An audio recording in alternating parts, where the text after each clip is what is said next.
After we all know how much you love Princess Tomato. Oh my gosh. Anyway, on to Zelda 2.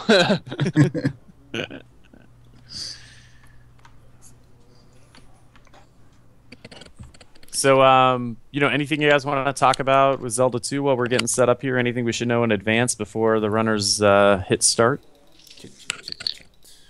I'm Basically, probably dying to bubbles. Oh, basically, might see a little variation in the beginning depending on what the runners want to do. Attack 4 out of Palace 1 is a big thing.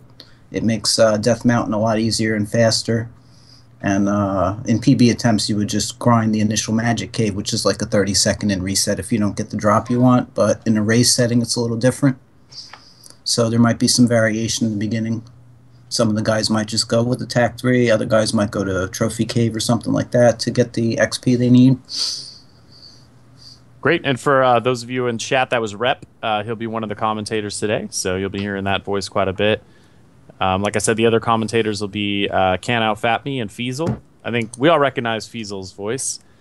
And Yes. we heard Can't Out Fat Me talking about his hamster wheel laptop. So he may or may not be watching all of the streams at one time, but I'm sure he'll still have comments. Oh yeah, I know the route good enough. I can pick. I can figure it out.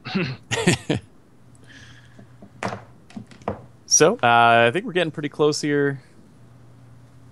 Just waiting on the cue from Dextech. Oh, I'm ready. Oh, all right. Well, there's the cue. Hold on, we're waiting for Air. He's getting a drink. Okay. Thanks, Simple.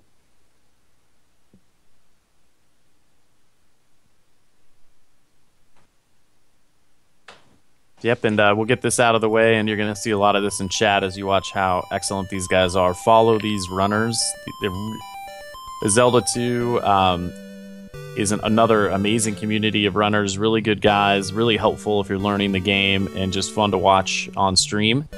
All of these guys, so check them out, and the commentators as well. Rep, one of the commentators, had helped me when I was first learning the game. So everyone's super helpful, and it's just a great community as a whole. Yeah, I definitely agree with that. I know I try to find any kind of Zelda 2 runs I can. GTM 604, he's another big one, helping new runners out. He came into my stream right off when I first started. And Rep, I curse him every day for it. Rep, sorry to put that on you, because when people actually see me play in the tournament, they're going to assume that you taught me. So whatever I use in the tournament is my own. We won't let Rep take the blame for that. So he taught me all the right stuff. I openly admit to anybody, as a kid, I never got past the third palace without Game Genie, so...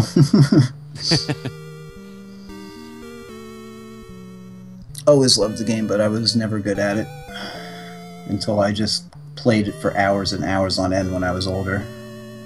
Yeah, I think Bad Bricks always tells the story of Pro JN, I believe, beat Zelda 2 when he was like 4 years old. 4 years old, I wanted to say, yeah. Yeah. So JN saw his brother playing it, picked up the controller, and took over and beat the game. So he's been playing this for quite some time. All of these guys have. I've been watching these guys stream over the last year. They stream at least once a week this game. I mean, they all stream way more than once a week, but some of them have other games they work on, but something always pulls them back to Zelda 2. Just when they thought they were out. It's a very addicting game, especially once you get a little taste of success in it, because it really is a difficult game, there's no question, but you start to make some progress, and it's like heroin. It just draws you right back to it. You can't stop. Yeah, I found that out since I started running this game a few weeks ago and everything for the Z2 tournament. It's been pretty adventuresome. In fact, if I wouldn't PB just recently, I'd actually been playing Feasel in the first round, but I think I got out of that one, so I might last one more round. Yeah, the combat in this game is some of the best in any NES game there is. If you ever watch Bad Break streaming Zelda 2, he'll tell you over and over again how great the combat is in this particular game, and he's absolutely right. Yeah, it's the only way I can really describe it is it's like a side scroller slash platformer, but like a fighting game as far as the mechanics go. It's absolutely incredible. Yep. Yeah, I think they're waiting for a countdown to get going. Okay, great. So we're going to go to the countdown now, folks. I'm going to hand it over to the commentators to do their thing. And just enjoy. It's going to be awesome. All right, guys. All right, good luck, everybody. Alrighty. I'll do it. 5, 4, 3. Needs to be in chat. Needs to be in chat. Oh, it does? Oh, okay, yeah, okay. Daz is in the call. Close call. 4, 3, 2, 1, and go. All right, the first thing you're going to see these guys do here is go to the cave with the magic jar, just south of the starting temple. And what they're going for is a 50 bag drop. The small enemies, any enemy that's worth less than 30 experience, has a chance of giving you either a blue jar or a 50 bag. The chance of getting a 50 bag, it's pretty low. It's, I think, 1 in 8, something 1 like in 8, that. yes. Yeah, it's very low. But these guys, what they're trying to do is basically frame perfect kill on one of these loaders here. Looks like Simple's got it. Simple got it. And Dazzle did. I didn't see if Error and Jan didn't. No. I don't know about Error. Daz and Simple were the only 2 that got it. And actually 2 out of 4 is really good for a race. That's pretty good. Yeah, and but basically there's a counter that starts once character control begins, and if you just get there and kill that thing on exactly the right frame, you can get that 50 bag. But these guys have trained themselves to be able to deal with not getting that and getting your experience in other places. But getting that 50 bag goes a long way towards letting you get 4-1-1 by the end of Palace 1. Having attack 4 by the end of Palace 1 means that you're not going to have to rely on random drops for the rest of the game.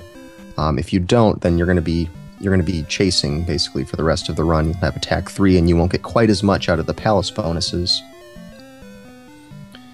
We should probably explain the way the leveling system works, because this is really important. Essentially, you have attack, magic, and life, and each of those have certain amounts of experience that you need in order to level each of them up. But you don't have to use your experience to buy the next available level. You can sort of bank up the experience and spend it on which of the stats you want to upgrade. And when you beat a palace, when you put the crystal in the palace at the end of the boss, it bumps up your experience up to the next most expensive level that you could buy. So ideally you want that to be attack, because attack is usually much more expensive than the magic and life levels.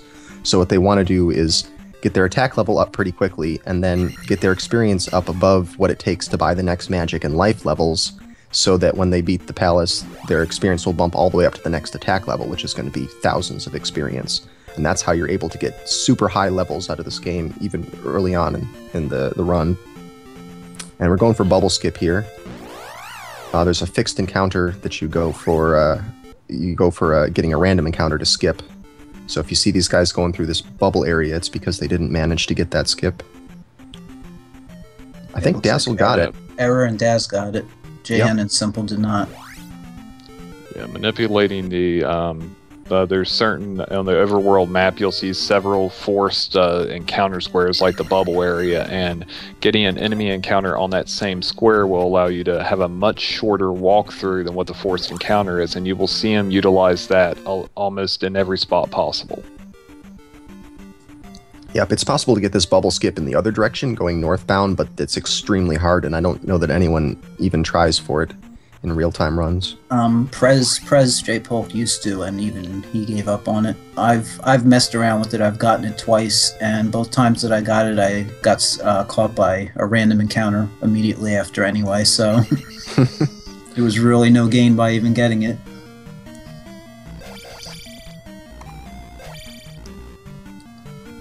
So, going left here in Palace 1, most categories of this game won't go here, won't get this key, but this is the all keys category.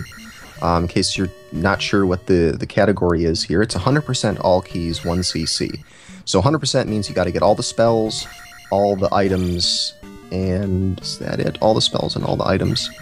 And all the heart containers. Sword attacks, down stab and up stab. Yeah, the downstab and upstab, right. You don't need to get 888 as your levels. Yes, I That's was gonna one say, commonly asked question. You don't need to max your levels. max levels do not have to be done, and 1-up dolls are optional. You don't have to get all of them.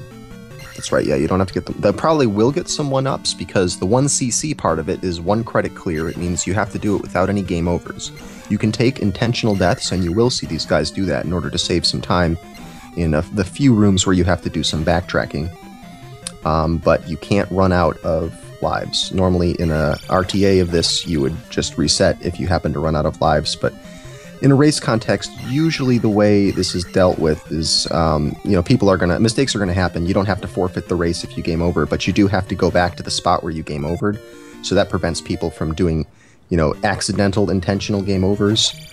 Normally you would be able to game over, in other categories you could game over to do some backtracking, but not in this category. Yeah, we probably won't see any death abuse until Palace 4, possibly in Medicine Cave, depending on their magic situation. If they don't have enough for jump in Fairy Town to get downstab, that's another possible place if they pick up an extra 1-up. Right, Sometimes and it's pretty in races marginal. they do in the graveyard. Otherwise, in an RTA they wouldn't. They would skip that 1-up. Yeah, that's the one kind of marginal 1-up is the one in the graveyard coming out of Death Mountain, and it's not faster to get that 1-up and then take the extra death in the Medicine Cave, so you wouldn't do that intentionally, but you might be in a situation where in a race context it would make sense. Yes. Interestingly, I see only one person doing the manipulation as they come down this elevator. Simple hit the wall there, and that's going to let him jump over this skull bubble right there. I think JN did a different version of the manipulation. I didn't quite see it. Yeah, there's a few manips with different wall stabs. 1 versus 2, right versus left. You can do that, and down in the bubble room also. Yeah, any place where you see these skull bubbles, you can get different patterns out of them depending on where you're positioned as you come down the elevator. This is actually a fact that wasn't really well known until recently. So this is kind of some fun tech that's been added to the game. Lots of new tech. It's amazing how much stuff has been added to a game that's been speedrun so heavily for years. But they're still finding things.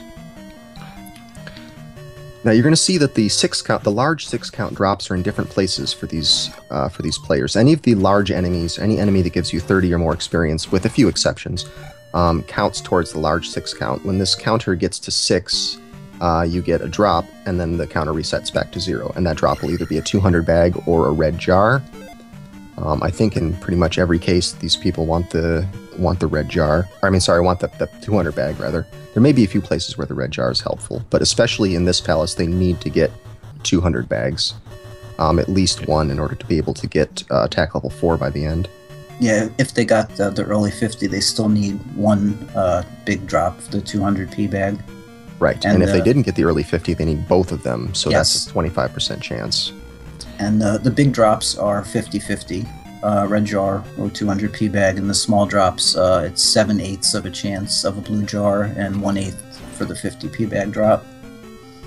Right, and you might have seen a couple of these guys jumping over those skeletons there, and all that did was put the 6th enemy and the one of the 30-point enemies instead of one of the 50-point enemies, because whatever enemy ends up being the drop, you don't get the experience from that enemy. So you actually want to if you want to squeeze an extra 20 experience out of it, you'd want one of the 30 XP skeletons to give you the drop instead of the 50 XP enemies. Yeah, that's a pretty common strat to so you don't have to kill a bunch of bots or anything, because even with the 1/200 drop, if you get the early 50, you still need some XP inside of the palace, aside from the big enemies that you kill. Yep, so it looks like everybody except Error is going to be getting 411. Error is going to be behind an attack level, so he's going to have a little bit of work cut out for him to get that situation fixed. And everybody take note of this. 3 out of 4 people with attack 4 in a race. This is crazy. This doesn't happen. And the first boss you see here is Horsehead, if I'm not mistaken, and he has a very high hitbox. You can hit him well above his head and still do damage. So you don't have to hit him right in the head if you're fighting him. Just aim above his head and you'll still hit him. Yes, I aim for the top of his ears myself, because his hitbox is skewed very high.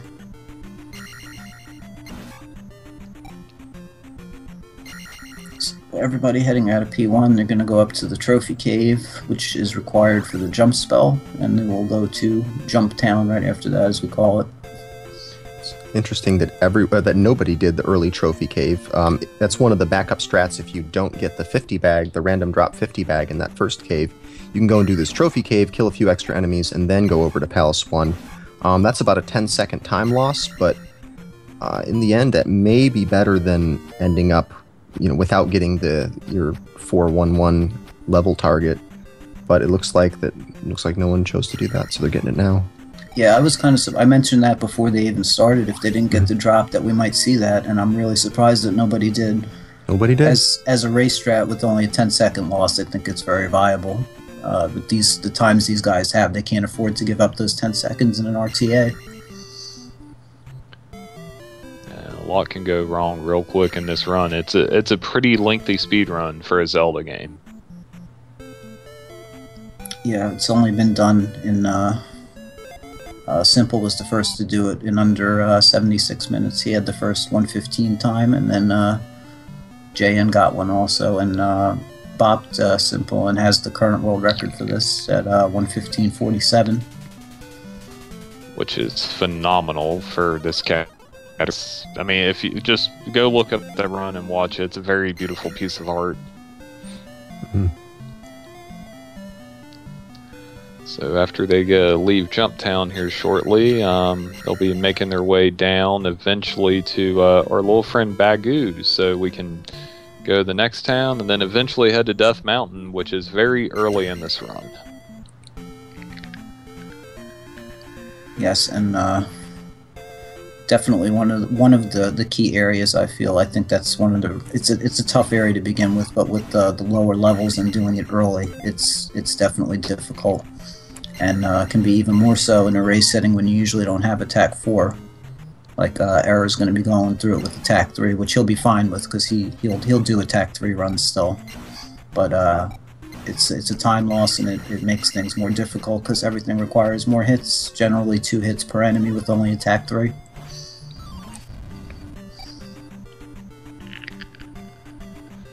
Okay, so this little dance that you see these guys do coming out of that cave, it's to try to avoid hitting encounters here in the swamp. This is a very tricky spot to avoid encounters in. And you're far enough into the run that you can't really rely on being able to hold on to the, frame-perfect following of some sort of manipulation pattern, so you really do have to improvise here.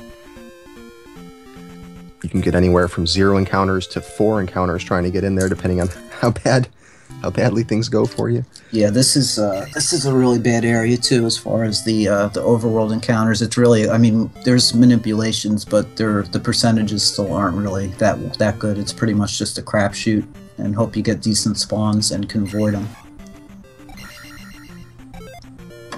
There's a couple areas like that where there's just really nothing's ever guaranteed in this game, but even the manipulations we do have and do know aren't all that reliable, really. Mm-hmm.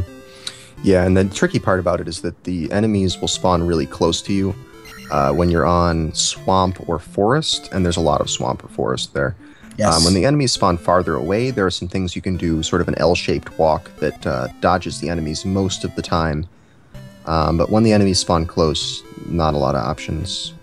There's a move that is nicknamed the Slink maneuver, where you can sometimes get by an enemy, but it's pretty tight. It's a pretty tight maneuver to perform. Yeah, you'll definitely see Simple and JN are really awesome at slinking. Right before Palace 6, there's a huge forest area that you go through. And you'll see a lot of, especially in forest areas, a lot of pause buffering to try to get a hint as to which way the encounters are going so they can dodge it. Oh, actually, I was wrong. I don't think this swamp... I think the swamp lets you get far enemies, not close enemies. It's just the forest. Yeah, you might be right. I think but you move so slow in the swamp. Yeah. It's pretty much the same thing, really. You can't get out of the way in time.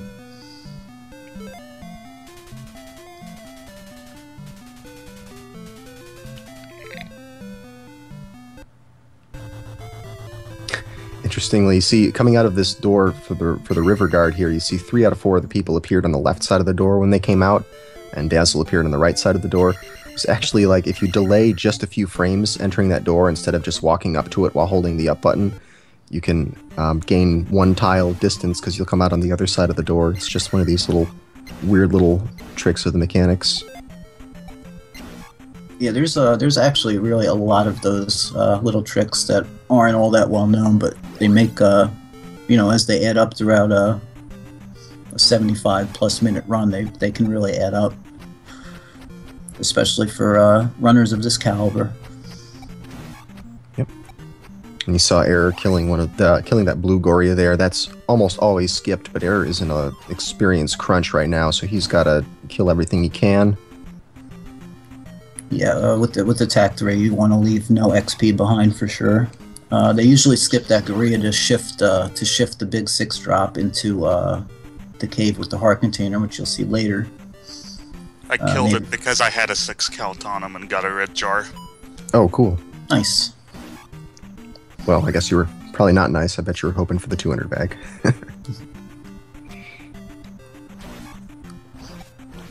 I figured everybody playing this game in their earlier days struggled with this Death Mountain sequence. It's very brutal, but these guys just make it look so easy. Well, this is easy mode for them because they've got the candle and they're coming here with the TAC 4, so that's better than some of the other categories of this. Yeah, there's for sure. plenty of categories where you're running Death Mountain Dark.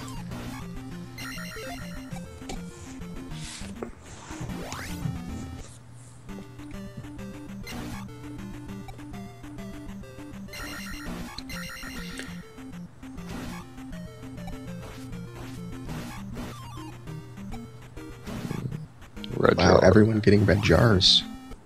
Yeah. I don't think it's too important that they get 200 bags past this point. I don't think there's that much of an experience crunch, but there may be some little time gains they can get by having the experience from that, perhaps skipping some enemies in the later palaces. I'm not sure. Yeah, and also quicker attack 5 too. Yes, getting the attack level sooner will help. But with the attack 4, it's not the end of the world. The P bags are nice, but they're not really required. In some ways, it's good to get a red jar in this, though, because you are getting the life spell. This is one of the categories where you are required to get it, so there's no shame in having life, and might get some use out of that. Yeah, it's very expensive to use, or you can get several life spells out of a full magic bar.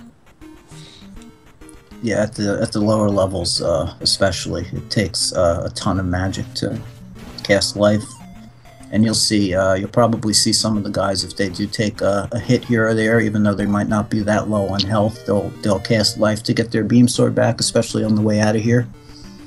Yeah, there's a few places where even though you don't need the life, having full health so that you can use beam sword is going to be extremely helpful.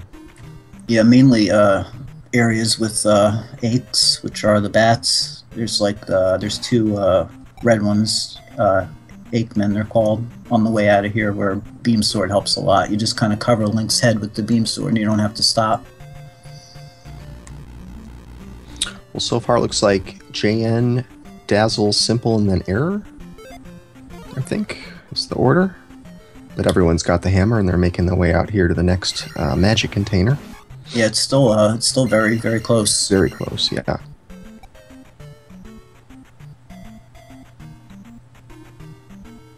And Error, even with attack 3, is not far behind at all. Because that's a guaranteed time loss with only attack 3 because of the more hits on enemies. But he's run it before, so he's fine with it. Yeah, they go in and out of the cave right there to guarantee 0 encounters. I mean, sometimes you can get through. It's not a without guarantee. encounter. Oh, it isn't? No, but it's Apologies. mostly going to work. There are a few patterns that will still get you even if you do that, but it's way better chance than if you don't. I got you.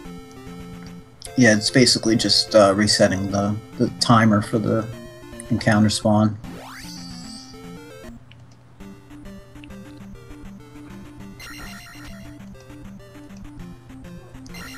And I didn't see. I know Dazzle sometimes goes for it coming out of after getting the magic container to try to just go around the enemies without ducking into the caves.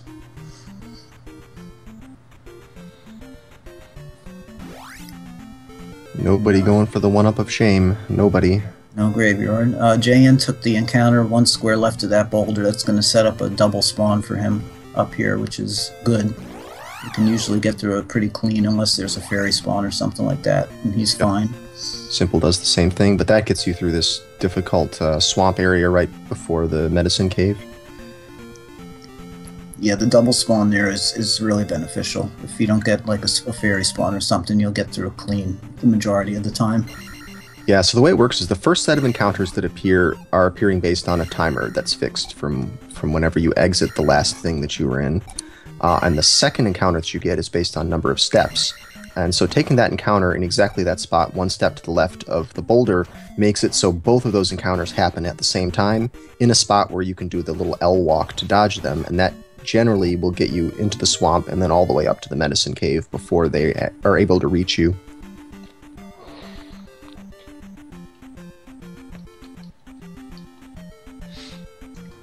Yeah, we'll see. When they leave here, they will grab the one up in the swamp. It's in a convenient spot because it gets them down a couple of tiles to delay the spawns, but this is another bad area for spawns. It's kind of a crapshoot coming out of here.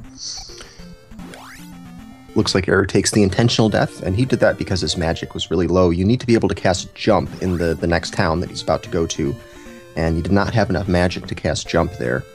So that would have meant he would need to go all the way past the spot he would need to jump to, talk to the magic healer, and then go all the way back to the spot to cast Jump to get downstab, which is quite a time loss. Much better to just take the death there, though that means he won't be able to take one of the intentional deaths in Palace 4, so that's going to be a few seconds lost to that. This is still a better strategy to do what he just did. Yes, absolutely. And that's exactly what he'll do. He'll just take 1 less death abuse in Palace 4.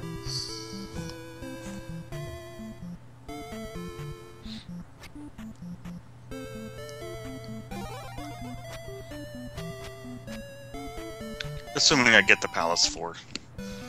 If I don't get attack 6, I'm gonna forfeit because if I don't get any P bags, just yeah. It happened during the Easter Marathon, and I swore never again. If I don't get any P bags, I will not get enough experience. Let's put it that way.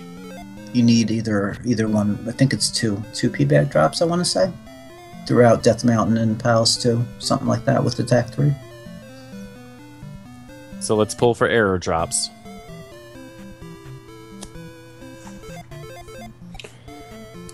So downstab. Who knew that all you needed to do was press down to stab? We could have been downstabbing this whole time.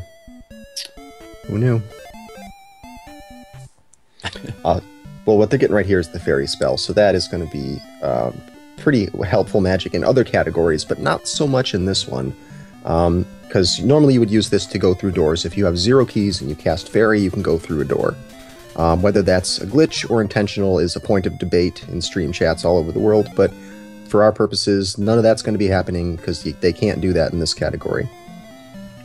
Yeah, they can. It's a commonly asked question too. They can fairy into a door, but the door has to open. They have to have a key for it. They can't fairy through it. That's right, and you will see them do that, perhaps fairy into a door with the key. But if you have a key, it will use the key, and you won't pass through it. It'll just be like normally opening a door. Yes, you'll see. But the main reason, yeah, you'll see that the door actually go through the opening animation and everything. But the main use of it in the speedrun is going to be to pick up items. So watch the JN stream. He gets that heart container, and yeah, we see Dazzle doing it as well. And there's no pickup animation. There's a few seconds where Link would hold the item over his head and play that little music. And you skip that entirely with the fairy. So that's definitely worth doing if you can. But that's really the only use. Yeah, you're just going to see that a lot. Hopefully anytime they pick up an item, they'll be able to do that with a few exceptions. Beyond that, there's only a few other uses of fairy that you'll see in this run, all of them required. Just like getting over the lava pit in Palace 6, etc. Now this area, getting into Palace 2 through all this swamp is extremely tricky. So many different ways to do it. I don't even know what method I would expect each of these players to use here, but lots of different ways to do it, depending on the level of risk you're willing to take. Yeah, this is probably one of the biggest crapshoots in the game, trying to get through with as few encounters as possible. This area kills many world record runs, and it's no better on the way out. It's probably, in my opinion, it's worse trying to get out of Palace 2. Yeah, usually getting into Palace 2, you can do some manipulation in the grass before you get to the swamp that puts the enemies far away from you, so you don't have quite as far to get, but coming out, you're going to have enemies just swarming you, and there's nothing you can do about it. Coming into Palace... Oh, go ahead. Try to even take encounters on the little roadways if you can, because they're shorter. You know, if you can get away with we call them half encounters, 2 half encounters, or a half encounter and 1 full encounter, that's not bad. It's not bad, yeah. There are a few places where you can't guarantee that you're going to get all path encounters, even if you played it safe. Yeah, this is it's a rough area because Link moves so slow in the swamp. You can't get away from the enemies. Fortunately, coming into that palace, everyone gets a free magic refill. That statue at the front is always going to be a jar. Some of the palaces it has a 50-50 shot, but certain palaces are fixed and it will always be jar. Palace 2 being one of them. Yeah, the majority of any statue that you stab is a 50-50 shot, but going into Palace 2, it's always a red jar. And Palace 5 is another one. Any statue that has a drop inside Palace 5 is always a red jar. Right, although weirdly with that one, the initial statue when you first go into Palace 5 doesn't have anything. Yes, I was just going to say that. Yeah, but the other statues in there, they will always be jars if they're supposed to drop anything. But that's nice because it means they just got the heart container, so their life is refilled, and then they get that free magic jar, so their magic is refilled. And you're probably going to see these... I don't know if you're going to see any of these players talking to a magic refiller or a healer lady anywhere during this run, because you don't need to in this category. Yeah, if anything, they would talk to the magic lady and just cast life, because the magic... I think it's 256 magic points or something ridiculous, like 2 full complete bars of magic for whatever you have at the time. I think it's some crazy number, so right, even if they had to cast life more than once, they can do that and still end up with full magic.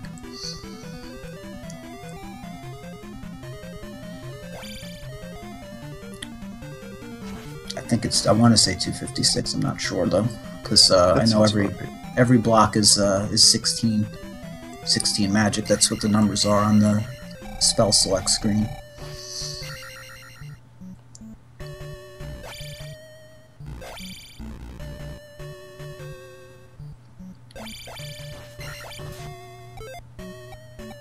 All right, you're seeing most of these players casting Fairy for picking up the glove here. And that's because there's a wealth of magic available in this palace. You get the red jar at the beginning of it, and you get a free red jar that you can get without even slowing down as you come down the steps.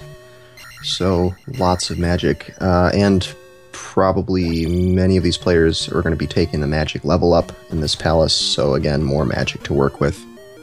And Simple got the despawn on that second red iron knuckle because the bot came out of the dropper there. Yeah, if there's too many things on the screen, too many things in the room that you're in, stuff won't spawn. So leaving the first iron knuckle alive and then hoping that you get a bot to drop out of the ceiling dropper can despawn that second guy, which is good. In other categories, that's actually a really bad thing because you count on the experience, but in this one you don't. So you actually hope it'll despawn. And see them all cast Fairy again to skip the animation. That's 2 to 3 seconds a pop, so all the items throughout the run, it does add up.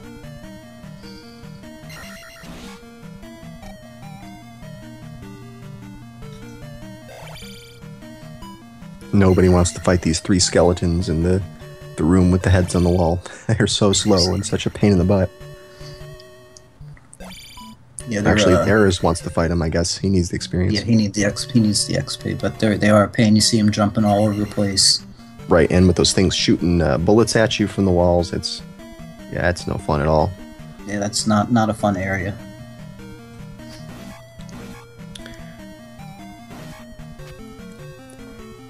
still everybody's pretty close. So it's been a really close race so far. Looks like Dazzle in the lead, slightly over JN. And then Error is just getting this key here, just a little bit behind where Simple Dude is. Yeah, they're I all didn't see what it very was. close. Something slipped Simple Dude up. It might have been the encounters coming in here, but he lost a lot of distance on these other runners. Yeah, that's I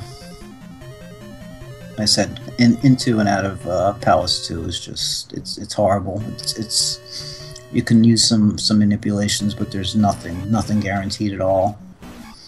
And then you'll definitely see encounters coming out of here. Oh, JN did the kill well on Helmet Head.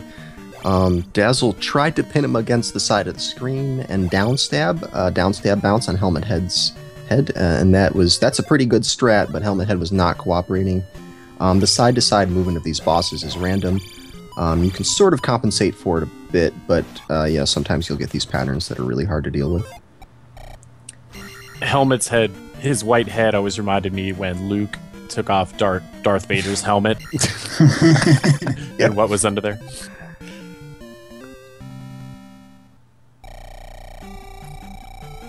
And JN gets an encounter in this really unfortunate swamp area. Pretty good exit though. He made it pretty far before that encounter. Yep. See, Dazzle got caught twice. That's kind of what you expect, really. Mm-hmm. But Error's in good shape. He got enough to get attack 6 from the crystal. Simple getting amazing luck there. He made it out with no encounters at all, I think. Got through all the tricky spots and didn't even get an encounter passing the boulder. Gets all the way to King's Tomb.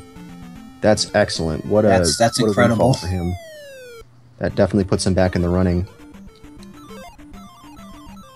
So now he's in the same room as Dazzle and only one room behind JN, so that's really, really close. Yeah, you can see the time gain there just by dodging the encounters. Yeah, big time gain.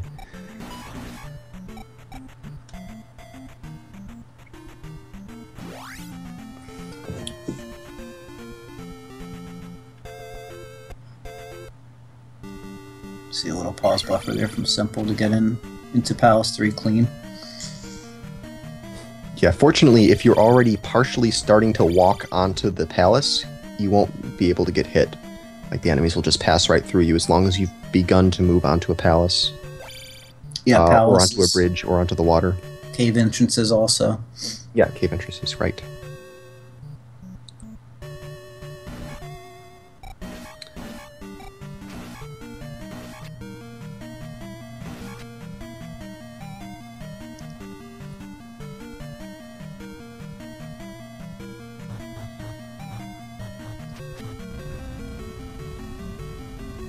So in Palace 3, if you started with 411 at the end of Palace 1, there's not really much you need to kill in Palace 3. Interestingly, though, these blue club throwing guys, they give you 100 experience, but they don't count towards the 6 count. They're just they're neutral. They're not large or small 6 count. They're just nothing. Yes, they're the Doom Knockers. There's a couple of enemies that are not in any drop groups. Blue Iron Knuckles are another one. They don't drop anything. That's right. They give 200 experience in the Famicom version. Oh, they give more? 200? Mm-hmm. Yes, they do. Blue Iron Knuckles and the Doom Knockers both give 200. There's actually quite a few XP differences between the US and Japanese version, which I found very interesting.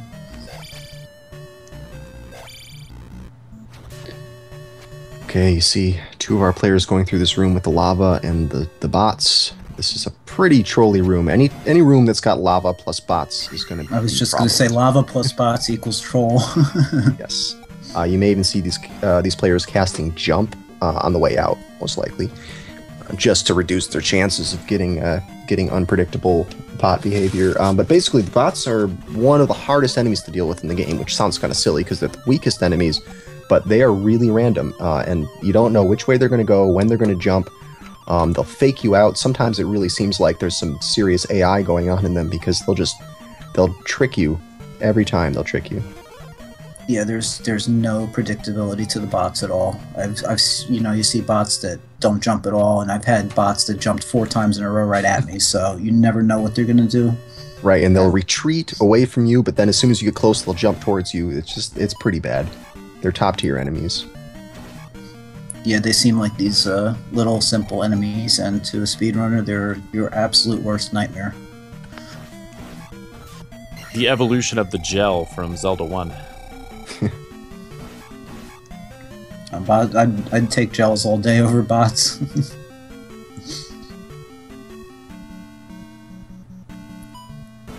Oh man, Jan had to cast jump because he had a bit of a snafu with that block breaking. There's a certain pattern you want to see. Simple just did it. There's a certain pattern you want to make in those blocks so you can jump out cleanly. But it's really tough to not accidentally break blocks. All you have to do is press down on the D-pad to break blocks, so it's pretty easy to do it by accident. Yeah, there's no button input for the down stab. It's just down. Right. Yeah, you don't even have to jump.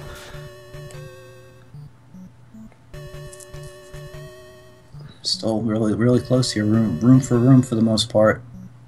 35 minutes into a run is pretty crazy, but that just shows the ability that these guys have.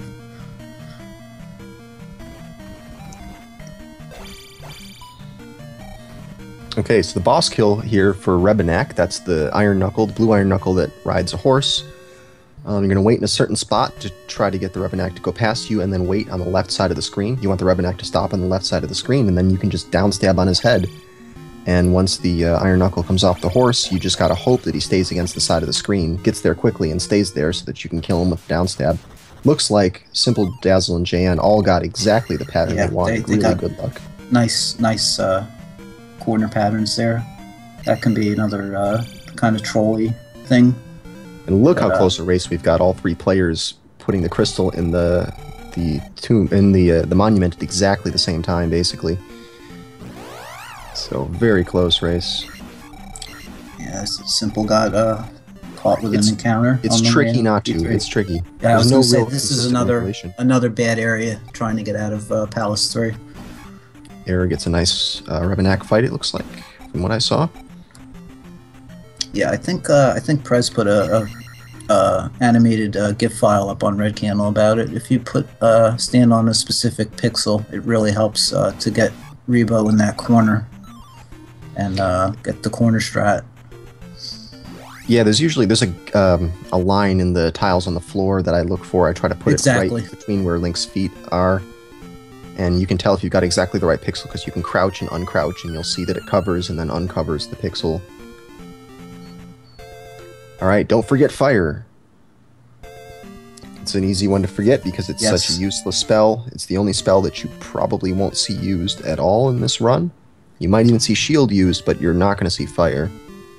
Maybe by Error. Error was one of the few I know that actually uses it before Palace 6 to set up a drop in there. Oh, interesting. He might kill some of he usually kills some of the Tektites in the cave. The Tektites. Oh, cool. That'd be cool to see. Not only because I hate those Tektites, but also because we don't see much use of fire. Yeah, there's not many enemies that really require it. Just Zoras and Tektites off the top of my head. I've seen people use it to kill certain enemies through walls, because I think fire goes through walls, if I'm not mistaken. I believe you're right. I think I've seen somebody use it in some place to kill like something through a wall. I can't remember what it is. Mostly I would just cast it at Dark Link to make the chat happy. That's my use of fire. That's what I always do if there's no PB or anything in the realm. Right. I know Light Z does it all the time too.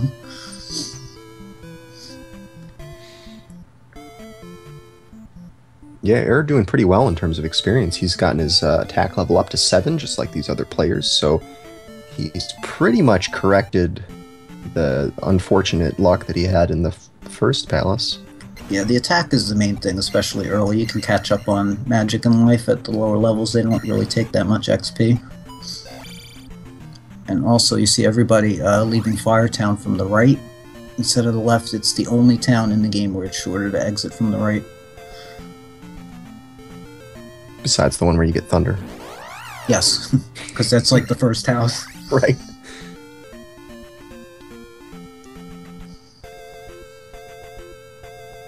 Okay, now coming up here, they're gonna have to. Well, after these guys get the rescue the child here, they're gonna have to go through this forest on their way to the town where you get reflect, and that's tricky. There's some manipulations that we'll probably see all of them do the same manipulation here.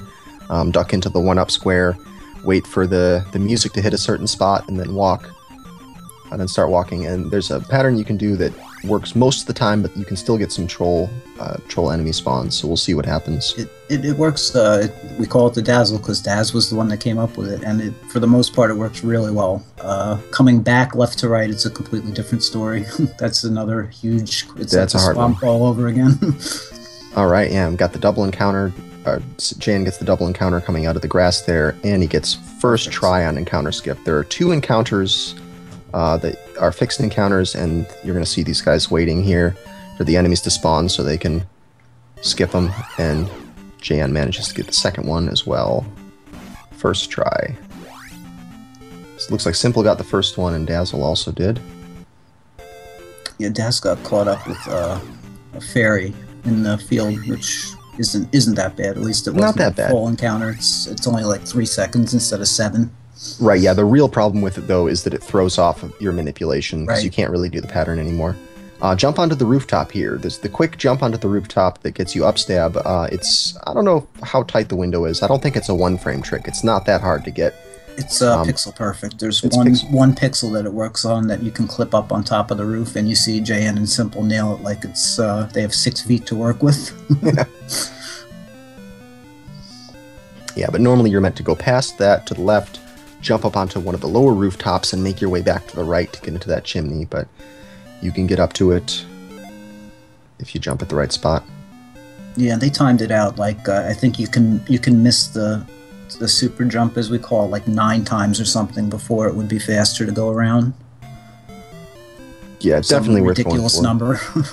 Right, and there's a nice visual cue you can use. You only have to be like a certain number of pixels in front of that brick wall, and then you jump. It's not too hard to get used to doing that Yeah, trick. once you get an eye for it, you can kind of see it.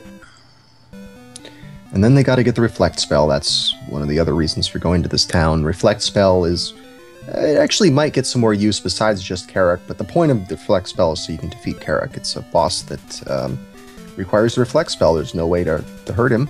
Other than bouncing his shots back at him. The reflect spell also works on the Wizrobes. It will also deflect fireballs, so you might see people casting Reflect at Thunderbird once they reach the end of the game, because that will let you block his fireballs with your shield. Every now and then I'll see somebody cast Reflect so they can bounce a Wizrobe shot back at the Wizrobe and kill it for some experience or whatnot. I don't know if we'll see that this race, but it does happen. Yeah, I definitely expect to see it on Thunderbird. It makes Thunderbird much easier because you can block so much stuff. Link's hitbox shrinks dramatically from casting Reflect.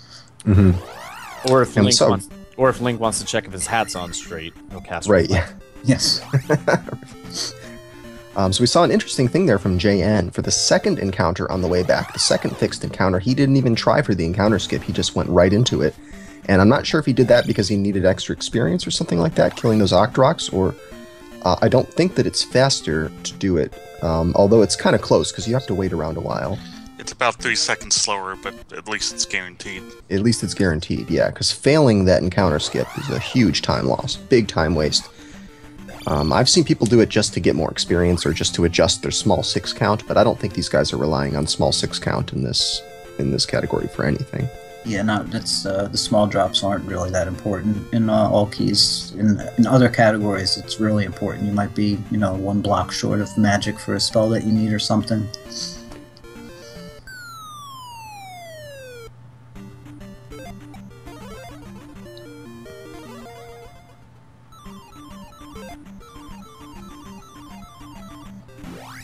Right. They're doing pretty well with the encounters. Oh, and he runs into one. Just as I said that. Yeah, this is they all did pretty well actually. This is another really bad area. Coming back to the maze. Yeah.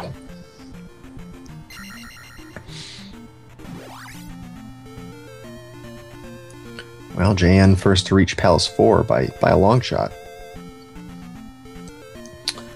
Simple's going to be coming up on him pretty soon, and then Dazzle's just behind him.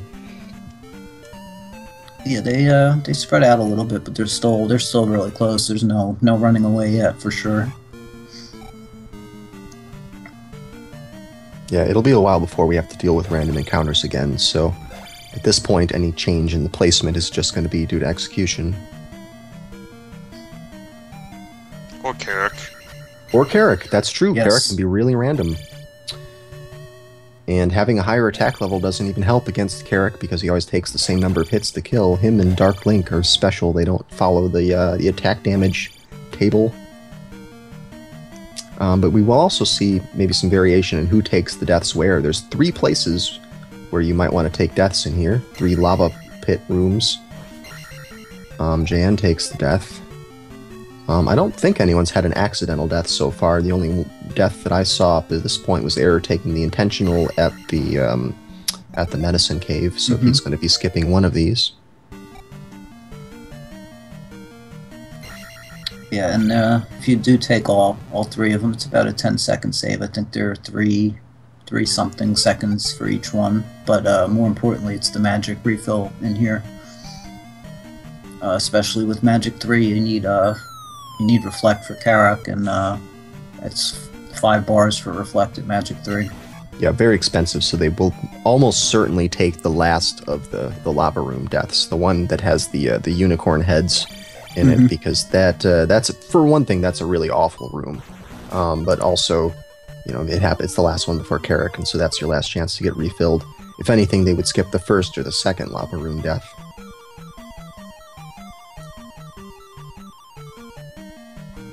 And there's always the shot at a red jar too, which would make it easier to skip the first and third lava rooms. That statue at the end has a 50-50 shot for a red jar or a red iron knuckle.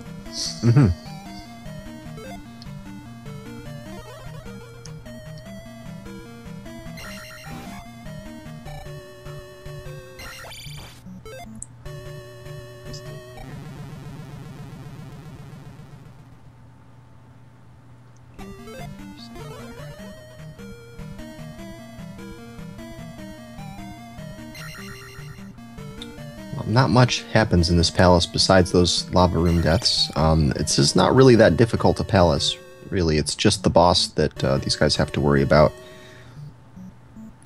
Yeah, there's a couple of rooms that can be tricky if you don't have a strat for them, like the floating heads room, like you mentioned. Casting jump in there makes that room almost trivial if you know to do it. If you don't, they can bang you all over the place and not. Yeah, that could be one of the that can be one of the worst rooms if you don't cast jump there.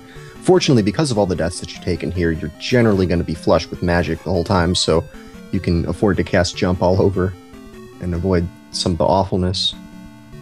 Yeah, P4, there's really, if you have strats and you know the rooms, there's really not much. It's just get the boots, collect the keys, and then hope for a good Carrick fight, because you can get the first hit in, and then after that it's completely all RNG. Completely random, and you could die to Carrick, and it's completely beyond your control. Yes. If he decides he wants to keep appearing on top of you. Spawn on top of you, exactly. Fortunately, these guys have shield, and you have just enough magic left over, assuming you came into there with full magic, cast Reflect, and then you have enough left over for shield. We might see these players wait until they're at about half health before casting shield, just to save themselves going into the menu. Yeah, it's definitely a good strat if you see the fights going in a trolley direction. Right. To have the damage that you take. So a little ways back there, Eric got a random red jar drop, so that's going to help him out. He didn't take a death in that room, but he did get the red jar, so good for him. Yeah, that helps a lot.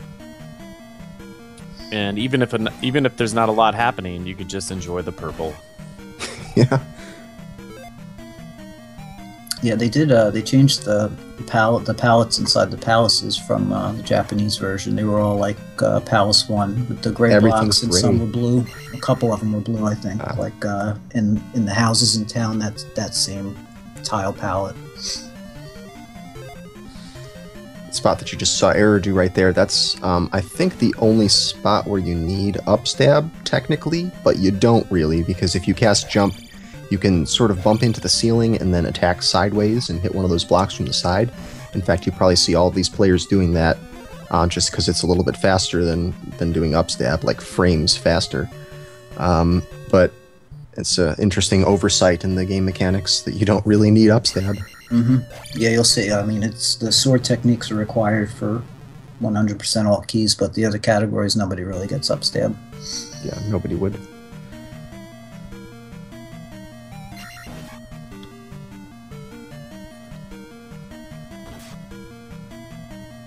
Okay, we got a Carrick fight on our hands here. That first hit is free, guaranteed That's every free. time. Now it's all up to RNG as to where he spawns and if there's a beam that's going to hit him.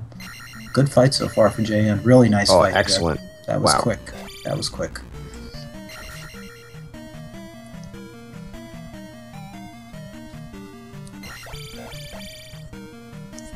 Wow, well, JN with the commanding lead now. That's amazing. We'll see if anyone else that's gets huge. a really lucky fight, but he's rooms ahead of these other guys now. Already on his way to Palace 5. Yeah, Daz and Simple are pretty much toe-to-toe here. They're getting Pretty into much Carrick. tied, yeah. Daz didn't take the chance, just casted shield right away.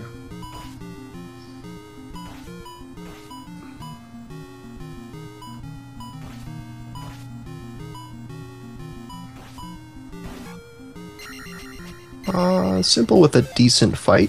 Not perfect. I was going to say but that's decent. about average, I would say, for Carrick. Decent. Yeah, Dazzle had a worse than average fight. That was not so good. But it's not these runners' fault. There's nothing you can do about it. Yeah, it wasn't too bad to start, but he got him down to the last hit, and the last hit definitely took a while there. And Air's fighting Carrick. Let's see if he's got a good fight on his hands. About average, about average. Oh man, there we go. See JN going for the backtrack key. This is an easy key to forget because that's one that's often skipped. Guilty. Yeah, you don't want to forget that key. I just did it the other day, as a matter of fact. Yeah. I forgot all about it. I'm guilty of just repeating over and over. Don't forget the key, don't forget the key, don't forget the key until I'm past the room and go back. The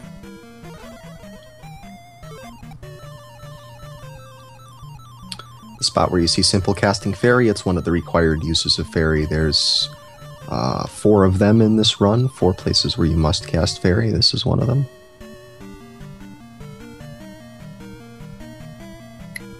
JN in the block room, this is another Oof. RNG fest here.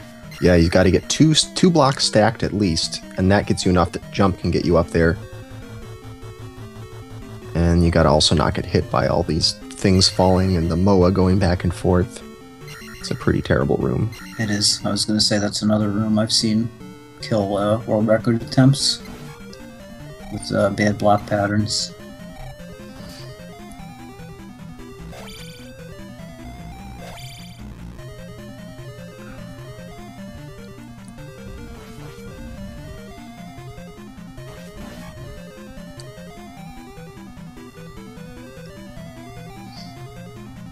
You see the leveling is all evened out now.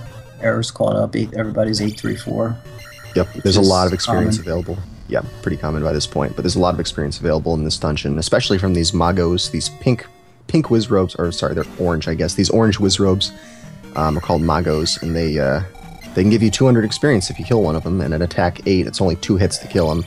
So it's nice, cheap experience that you can get. Yeah, if you can get a good spawn where they're in front of you but not in your face, you can just do like a little mini jackhammer with the 2 hits on the way by and grab 200 XP real quick.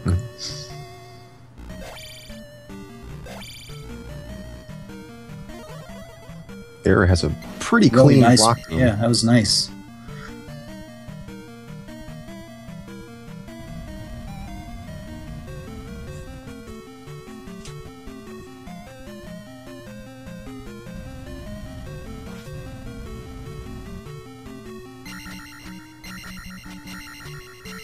Jan picking up the flute.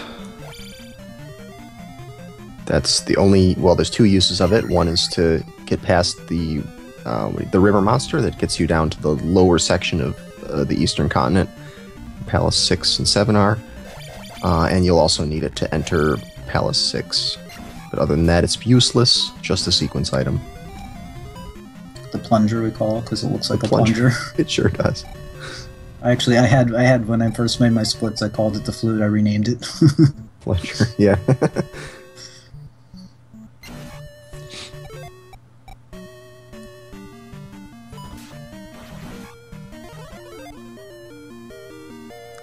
See, simple with the XP management there to immediately refill his magic with that level up as he casted Fairy for the plunger.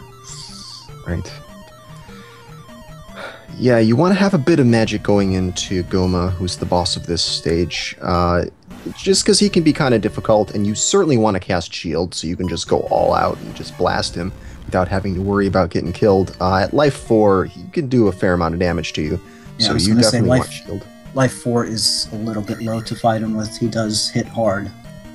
Right, and there are some really risky strats you can do where you just jump into his hitbox and, like, a combination of down stab and crouch stabbing, do a bunch of hits on him quick. I'm not sure if these guys are going to go for that or try for something a little simpler than that, but there are some pretty sick ways of fighting Goma if you're willing to take the risk. Yeah, if you like you mentioned, if you can get in his hitbox and jackhammer a couple of hits on him, he goes down pretty quick. Right, yeah, if you watch the task fight him, he just jumps into the hitbox and It's sick. he's It's dead. absolutely sick. Yeah.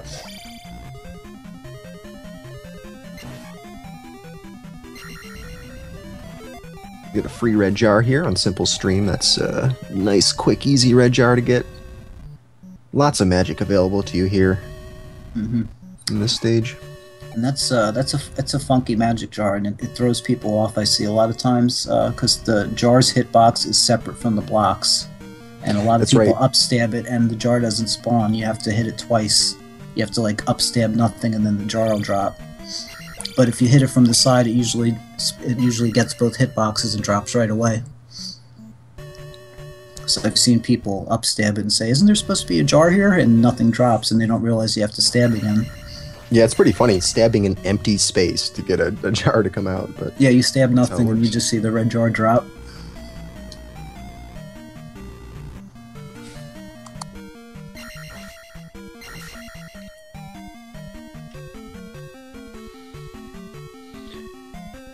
looks like everyone's doing pretty well as far as their experience thresholds. You want to come into this boss with 700 experience or more in order to be able to pass the 1200 threshold that you'll need to get the big bonus.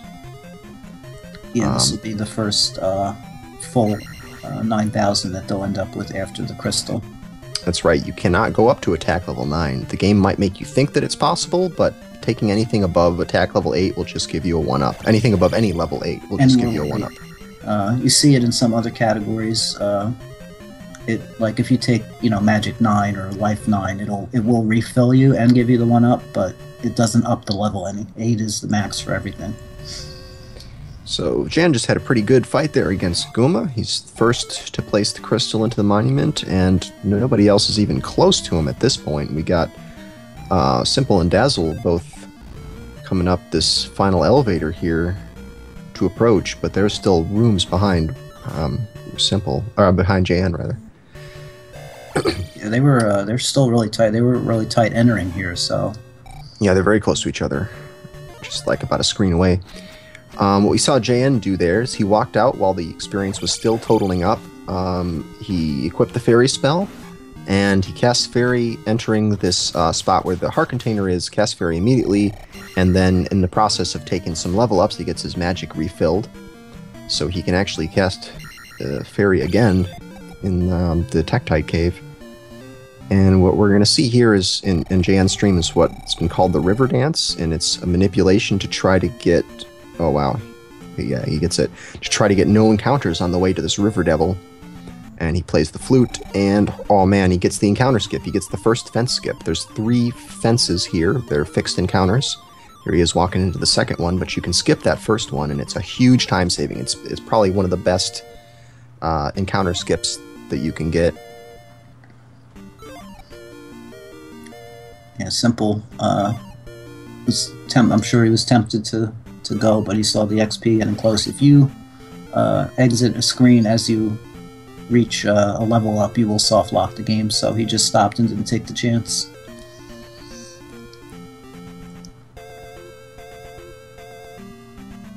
So he's going to try the river dance now too.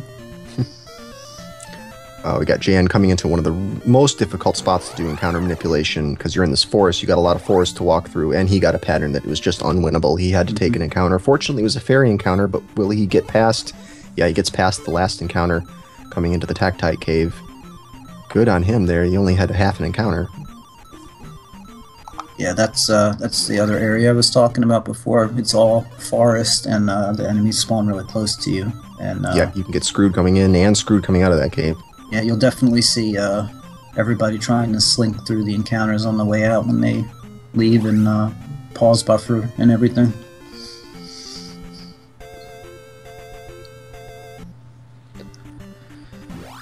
So this town that Jan's in right now, it's 3 items in it. It's the most you get from any town. Oh man, looks like Simple had some really good luck there getting through the forest. He did the manipulation perfectly and got just the right patterns. And you're going to see some fire. Take that, Tactites. Simple with some fire strats here. Yeah, Simple using fire. This is pretty much the only... If you see fire used, this is the cave you see it used in. Because this is where I know Error used to cast fire on the way back to set the drop up for Palace 6.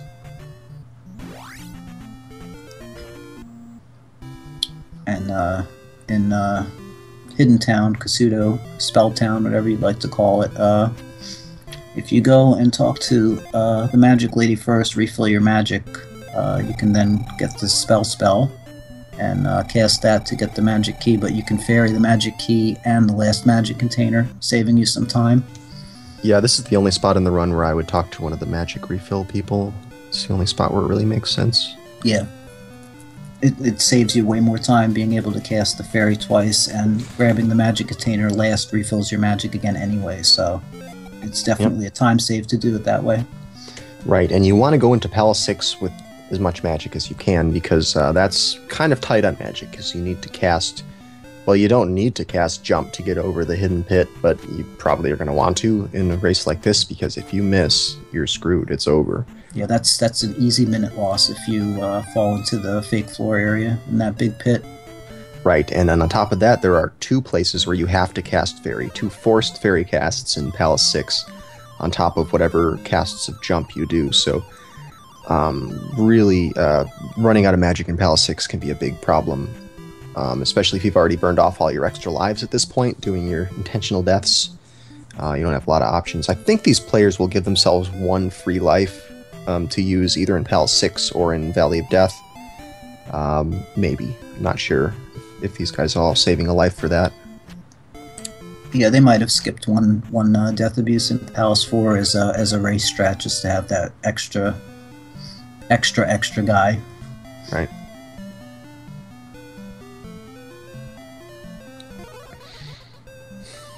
Okay, Jan's coming into the tricky monster part. Let's see if he slinks. The slink, guys, the slink. That's the slink right there. He slinks twice. Slinks. Perfect.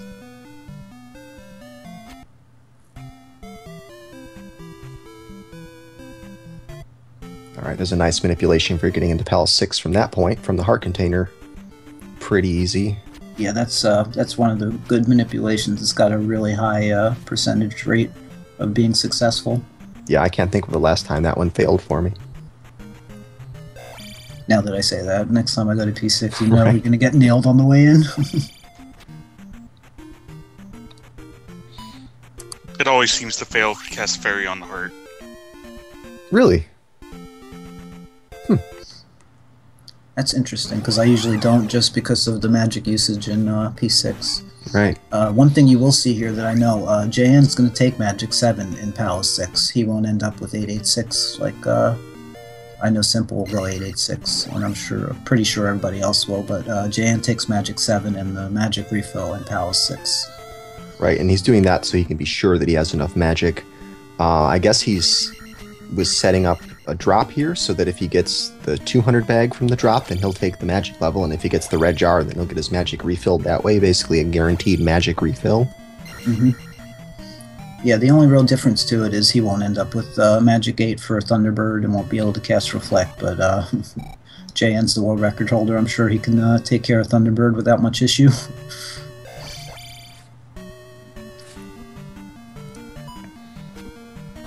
You see Simple using the sword boost to get across that pit. That pit there, it's tricky to make. It's not too bad. Even moderately practiced players should be able to get it, but you don't want to miss that. It's not going to be a run ender, but it means you need to fall 3 more screens to get back where you were if you missed it. So a lot of people will cast jump there, myself included. Yeah, I do. I don't take the chance with it. I mean, like you said, it's not like falling in that other pit, because there's 4 screens that it cycles through, so you could just fall forever, really. Right, the spot that Simple's in right now, there's a pit right here that he's jumping over. You can't see it, but it's a pit that's of the same size as that first pit we were talking about. It's just that you can't exactly see where it begins, so yeah, it's a fake floor. It's the as you're going left to right, it's the, if you look at the statues in the background, the 3rd statue after the 2nd tile on the floor to the 4th from the right, there's a pit there. Yeah, and if you fall in that, there's no easy way to get back. You go down to a drain area that eventually takes you back to an elevator that comes back a few rooms over to the left, and that's a huge time loss. That's basically a run killer. I think it's about a minute if you fall down there. Pretty bad in a category this optimized. That's reset. Mm-hmm. And you'll see, we were talking about managing your magic, and here this is one of the few items you really don't see fairy cast on too much, is the cross. Right, exactly. I mean, JN might, because he's got a refill coming, but for the most part, people don't fairy the cross.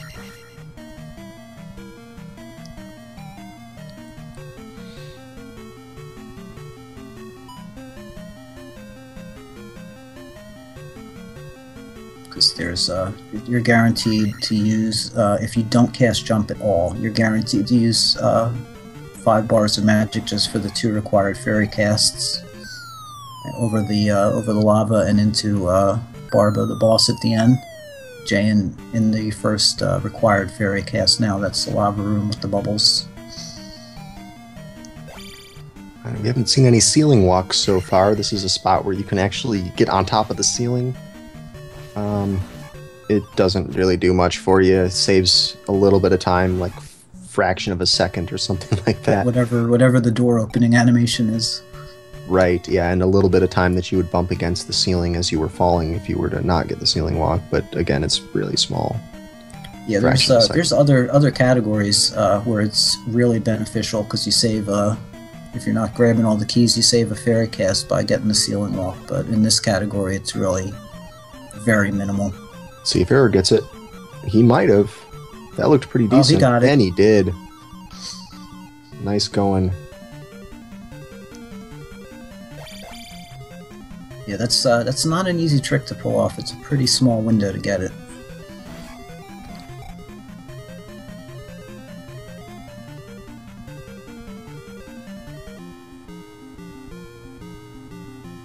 Okay, Barba fight. Let's see if anyone jackhammers.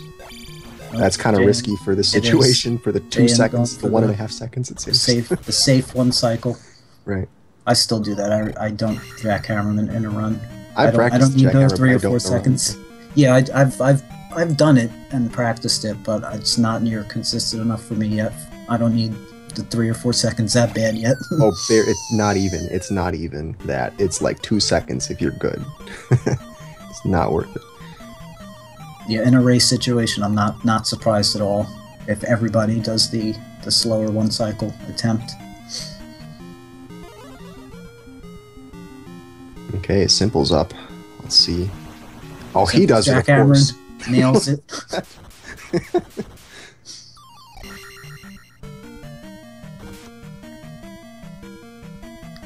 Yeah, they can do it without much issue, especially with Attack 8.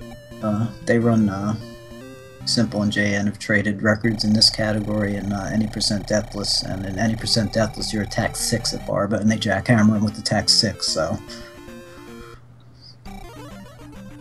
He gets a free cast to ferry across this bridge because he's about to take magic level 7 and then store up some extra experience so that he can take magic level 8 for a free magic refill a little bit later on.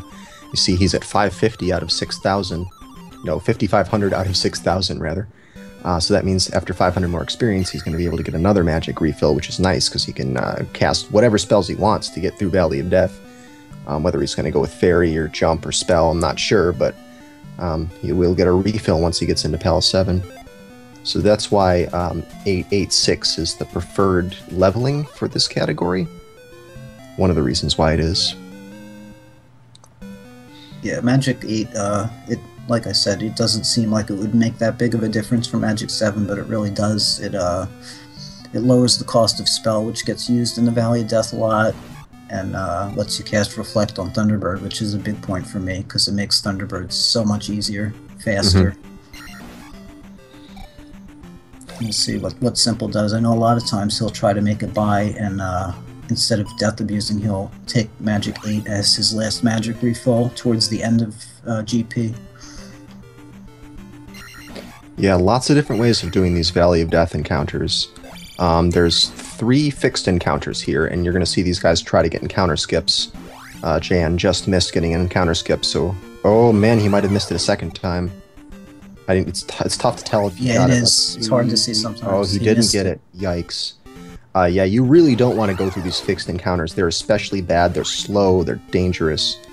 You want to all day sit there trying to get the encounter skip. Don't ever try to go through these fixed ones. Yeah, these in the Valley of Death, the encounter skips are a must. The rooms are not easy. They have strong enemies. You have to cast Jump at one point towards the end of them. It's just, even if it takes you 3 tries to get the skip, just keep trying for the skip, because it is not worth going through the forced encounters here. Alright, well that's going to equalize things a little bit now. Simple's only about 1 encounter behind him. Yeah, they're getting really close now, the 2 of them.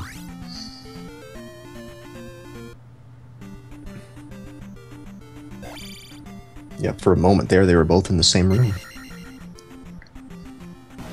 Jan taking no chances with that Scorpion, just turns it into a slime with the Spell. Spell does a bunch of weird random things, but one of the things it does is turn all enemies on the screen into slimes. Not really sure why they chose to do that, but it's very helpful in a speedrun to be able to use that in a few places. Yeah, you see it in the Valley of Death a lot. Spell used to turn the enemies into bots.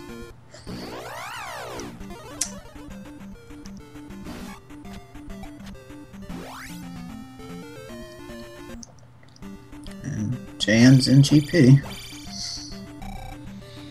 Simple right on his tails. He takes the early Magic 8. Simple usually tries to wait, but he needed it.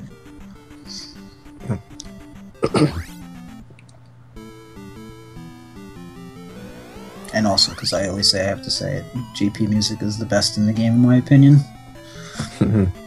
It's just sad that so many people never got to hear it because nobody made it this far. I know I sure didn't when I was young. But they're gonna make this look trivial, and it's not. If you don't know the way to go, it's a huge maze, and you will get lost, big time. Yep, this is a very big palace. You check out a map of it sometime. It's pretty big. There's actually an alternative way of going through this that I don't think anyone does in a run because it's just a few seconds slower, but it's kind of fun. There's a way that you can go that involves going a completely different way, and there's a spot where you do a ceiling walk. You cast Jump and bounce off of one of the floating heads and get up on top of the ceiling. Completely different way of going through this palace. Really fun to try. I've seen BB do it a few times. I don't think if he's on like a PB pace or anything, he would mess with it, but he's shown it off a few times, I know. Alright, good pattern from this Red Bird Knight on Jan's stream there. There's 2 rooms that look like this, one with a Red Bird Knight and one with a blue one, and you got, I don't know, maybe a 1 in 3 chance he's going to jump at you rather than letting you get out from under that low-hanging part before he assaults you. Yeah, see, Simple had a much nicer pattern there. Yeah, you'll see have to deal with it. The bad one, they'll jump right into you while you're in the hallway. At attack level 8, it's not so bad because you can usually jackhammer him and only take 1 hit in the process. But even so, you don't want to take any damage in this palace that you don't have to, because there's some pretty brutal parts. Absolutely. Alright, here's a pretty awful room that Jan's going through right now. He's breaking these blocks. Gets a decent pattern out of that Bird Knight. Hopefully he can get up there. No, he doesn't. Alright, good recovery. And he takes the high road. He's not even going to mess with those beam swords. Alright, Simple approaching the same thing. Let's see. Oh, this is a pretty decent pattern, because he's going to get well ahead of that Bird Knight now. And he doesn't get it either. This is where it gets dangerous. Yeah. Good recovery. Especially that second one where the blue Bird Knight is behind you. That's the one you want to get the double break and have like jump up all in one motion. It's doable. Oh, Error's doing the fire strats. This is the other spot where I've seen fire used to kill those snakes there. Because that goes through blocks. Error's going the cool way, guys. The other way, yes. This is the way the cool people go.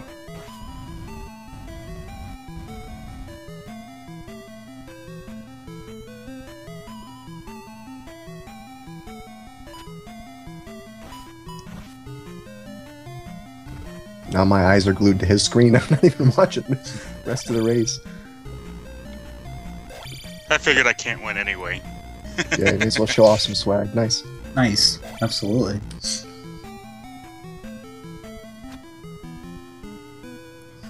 Alright, Jan's reaching the death abuse. He's going to take the death, right? Yeah. He is taking a lot of death. So he doesn't want to try to grind a red jar in the room before Thunderbird. That's dangerous, and it's usually a losing proposition, because you're going to lose time either way.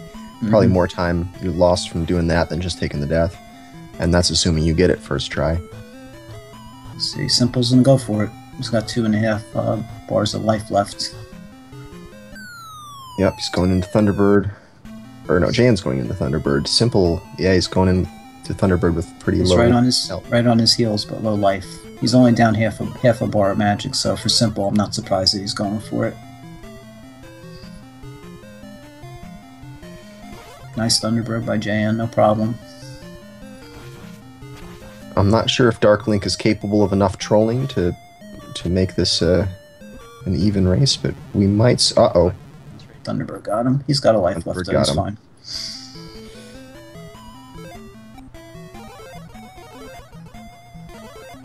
Yeah, with a good fight, Jan should be right around 117, and in a race, that's a phenomenal time.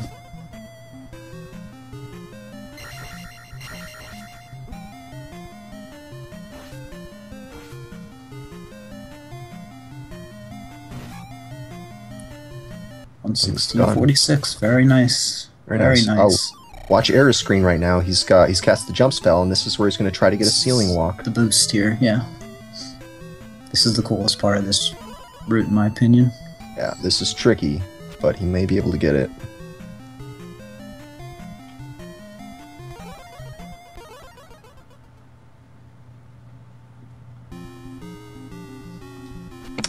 I forgot what spot to stand.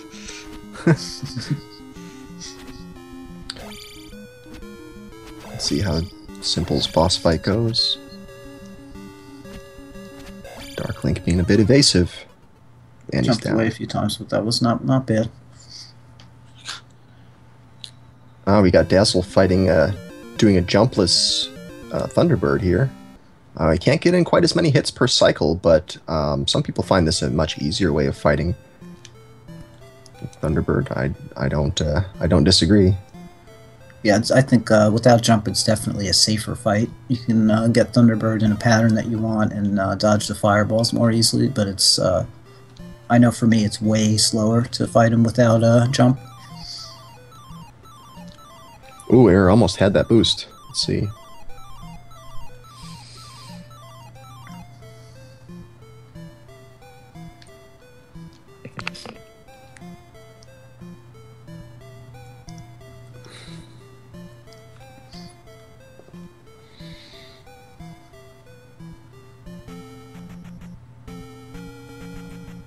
And Dark Link down on Dazzle's screen there.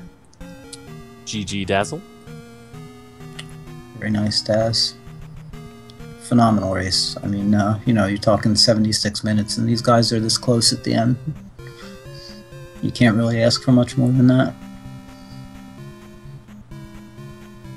There you go. Hey, it's it. Hey, there's the ceiling walk right there. And now he comes back onto that screen, and now he's in the lower part. And he just shortcutted his way right here to the end.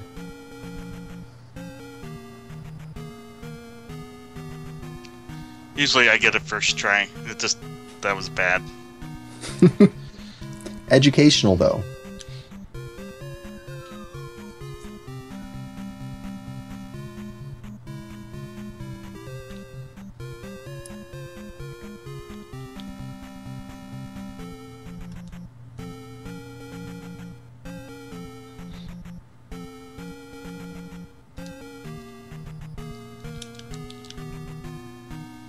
Here we're going to do jumpless, because he has just barely enough magic for that. And with his health the way... Oh, yep. Yeah, that low health, that's tough to deal with. And so now we're going to see the jump, shield, reflect, thunder combo, maybe.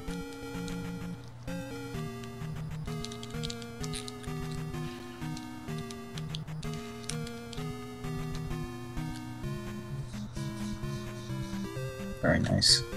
And dead. With this amount of health, he should have no problem finishing off Dark Link, regardless of how trolly Dark Link decides to be. Yeah, six bars of health. He's fine.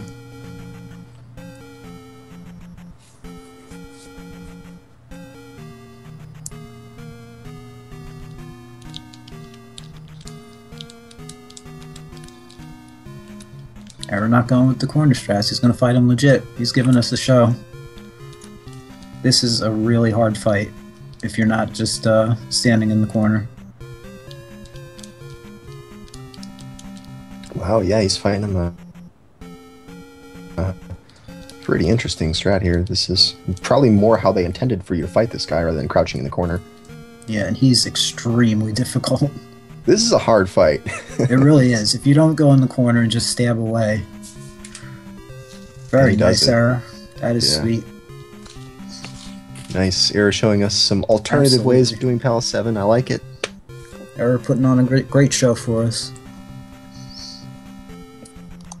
And a big thanks to all the runners, to Rep and Feasel and Ken Out Fat Me for their commentary. Let's hear it for those guys. Make sure you follow everybody. Congrats to ProJN. What a great marathon time. And Simple Dude in second, Dazzle in third, and Error coming in with the swag in fourth. Very good job, guys. Very entertaining. Showed us how it's done.